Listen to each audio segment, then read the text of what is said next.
আসসালামু আলাইকুম, আমি মোহাম্মদ নুরুদ্দিন ইসলাম। আশা করি আপনারা সকলে ভালো আছেন। তো বন্ধুরা, আপনারা হয়তো ইতিমধ্যে সকলে জেনে গেছেন স্যামসাং এবার তাদের লো বাজেট সেগমেন্টে আরও একটি দুর্দান্ত ফিচার ফোন লঞ্চ করতে যাচ্ছে, আর সেটি হচ্ছে স্যামসাং গুরু 5G স্মার্টফোনটি। প্রথমত যদি ফোনটির হাইলাইটেড বিষয় নিয়ে কথা বলি, তাহলে এই ফোনটিতে ব্যবহার করা হয়েছে 8GB র্যাম এবং 128GB ইন্টারনাল স্টোরেজ, এবং সেই সাথে থাকছে ফোনটিতে সুপার অ্যামোলেড প্যানেলের ডিসপ্লে এবং 48 মেগাপিক্সেলের ক্যামেরা। তো আজকের ভিডিওতে আপনাদেরকে জানাবো Samsung Guru 5G স্মার্টফোনটির full specification, and সেই সাথে জানাবো ফোনটির প্রাইস এবং এর লঞ্চিং ডেট নিয়ে। আর ভিডিওটি কন্টিনিউ করলে আপনারা আরো জানতে পারবেন বাজেট রেঞ্জে ফোনটি কি আমাদের জন্য ভ্যালু ফর মানি প্রোভাইড করছে, নাকি এই বাজেটে মার্কেটে আর কোনো সেরা স্মার্টফোন বর্তমানে আছে। এই সকল প্রশ্নগুলোর উত্তর থাকবে আজকের এই ভিডিওতে, সুতরাং আমি আশা করবো আপনারা ভিডিওটি স্কিপ না করে পুরো ভিডিওটি মনোযোগ সহকারে দেখবেন। তো চলুন কথা না বাড়িয়ে মূল ভিডিওতে যাওয়া যাক।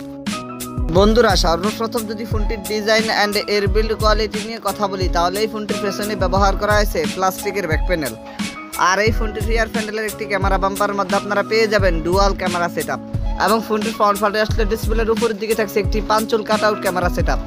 এই ফোনটিকে আপনারা ব্ল্যাক অ্যান্ড হোয়াইট এই দুইটি কালারেই পেয়ে যাবেন। আর স্বাভাবিকভাবেই ফোনটির নিচের দিকে থাকছে কিবোর্ডগুলো, এবং ফোনটির পেছনের দিকে আসলে আপনারা নিচের দিকে পেয়ে যাবেন স্যামসাং এর ব্র্যান্ডের লোগোটি। তো ফোনটির ডিজাইন নিয়ে বলতে গেলে পার্সোনালি স্যামসাং গ্রুপ 5G স্মার্টফোনটির ডিজাইন আমার কাছে অনেক ভালো লেগেছে। আপনাদের কাছে ফোনটির ডিজাইন কেমন লেগেছে কমেন্ট করে অবশ্যই জানাবেন। দেন সেকেন্ডলি যদি ফোনটির ডিসপ্লে নিয়ে কথা বলি, তাহলে এই ফোনটিতে ব্যবহার করা হয়েছে 4.9 ইঞ্চির একটি সুপার অ্যামোলেড প্যানেলের ডিসপ্লে। এতে কত রেজুলেশন ব্যবহার করা হয়েছে তা কিন্তু আমরা এখনো জানতে পারিনি। আর ডিসপ্লেটিতে ব্যবহার করা হয়েছে 5:3 অ্যাসপেক্ট রেশিও, এবং এই ডিসপ্লেটিতে ব্যবহার করা হয়েছে 260 ppi ডেনসিটি। আর প্রোটেকশন হিসেবে ফোনটির ডিসপ্লেতে ব্যবহার করা হয়েছে কর্নিং গরিল্লা গ্লাস। তো ফোনটির ডিসপ্লে নিয়ে আমার আর কোনো কথা বলার নেই। আপনাদের যদি ফোনটির ডিসপ্লে নিয়ে কোনো কথা বলার অথবা জানার থাকে তাহলে কমেন্ট বক্সে লিখতে পারেন। থার্ডলি যদি ফোনটির পারফরমেন্স নিয়ে কথা বলি, তাহলে এই ফোনটিতে রান করবে অ্যান্ড্রয়েড 12, আর চিপসেট হিসেবে ফোনটিতে ব্যবহার করা হয়েছে কোয়ালকম স্ন্যাপড্রাগন 888 5G, যেটি একটি অনেক পাওয়ারফুল এবং গেমিং একটি চিপসেট। এবং এই ফোনটিকে আপনারা 664 অ্যান্ড 8/128 এই দুইটি ভেরিয়েন্টই পেয়ে যাবেন। এছাড়াও ফোনটিতে আপনারা 128GB পর্যন্ত একটি dedicated micro SD card slot ব্যবহার করতে পারবেন। তো আপনারা তো বুঝতেই পারছেন ফোনটিতে কত পাওয়ারফুল একটি গেমিং চিপসেট ব্যবহার করা হয়েছে। আমরা আশা করতে পারি এই চিপসেটটি দিয়ে আপনারা কিন্তু ফোনটি থেকে ভালো মানের একটি পারফরমেন্স পেয়ে যাবেন।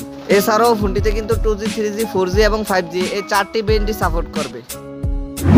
ফোনটির ক্যামেরা সেকশন নিয়ে কথা বলতে গেলে, এই ফোনটির পেছনে ব্যবহার করা হয়েছে দুইটি ক্যামেরা, যার মেইন সেন্সরটি 48 মেগাপিক্সেলের।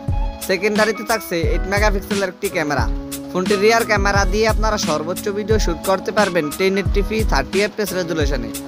আর সেলফি ক্যামেরা হিসেবে ফোনটিতে ব্যবহার করা হয়েছে 16 মেগাপিক্সেলের একটি ক্যামেরা। ফোনটির সেলফি ক্যামেরা দিয়ে কত রেজুলেশনে ভিডিও শুট করতে পারবেন তা কিন্তু আমরা এখনো জানতে পারিনি। আর ফোনটির রিয়ার ক্যামেরার নিচের দিকে পেয়ে যাচ্ছেন আপনারা একটি এলইডি ফ্ল্যাশ লাইট। ফোনটির ব্যাটারি অ্যান্ড এর চার্জার নিয়ে কথা বলতে গেলে, এই ফোনটিতে ব্যবহার করা হয়েছে 4700 mAh একটি সুবিশাল ব্যাটারির সাথে 15 ওয়াটের একটি ফাস্ট চার্জার। আর ফিচার হিসেবে ফোনটিতে আপনারা 3.5mm audio Jack, FM radio, OTG কেবল সহকারে প্রায় সকল ধরনের ফিচারই পেয়ে যাচ্ছেন। এছাড়াও কিন্তু ফোনটিতে থাকছে ফেস আনলক সুবিধা। তো আপনারা তো বুঝতেই পারছেন বাজেট রেঞ্জে ফোনটি আমাদের জন্য কতটা ভ্যালু ফর মানি প্রোভাইড করছে। আর এই ফোনটির প্রাইস হতে পারে বাংলাদেশি টাকায় প্রায় 15,000 টাকার মতো, এবং ইন্ডিয়ার মার্কেটে এই ফোনটির প্রাইস হতে পারে 13,000 রুপির মতো। এই ফোনটিকে আপনারা বাংলাদেশি মার্কেটে ডিসেম্বরের 25 তারিখের দিকে পেয়ে যেতে পারেন। সো এই ছিল আমাদের আজকের ভিডিও। আশা করি আপনাদেরকে স্যামসাং গুরু 5G স্মার্টফোনটি সম্পর্কে মোটামুটি একটি ভালো ধারণা দিতে পেরেছি। এরপরেও যদি আপনাদের কোনো সমস্যা থেকে থাকে তাহলে কমেন্ট বক্সে জানাতে পারেন, আমি চেষ্টা করবো আপনাদের কমেন্টে রিপ্লাই দেওয়ার জন্য। আর যদি মনে হয় ভিডিওটি থেকে একটু উপকৃত হয়েছেন, তাহলে ভিডিওটিতে একটি লাইক দিয়ে দিবেন, ভিডিওটি বন্ধুদের মাঝে শেয়ার করে দিবেন। Anyway, thank you so much for watching this video. দেখা হচ্ছে খুব শীঘ্রই নতুন কোনো ভিডিওতে নতুন কিছু নিয়ে। চিল দেন, টেক কেয়ার, আসসালামু আলাইকুম।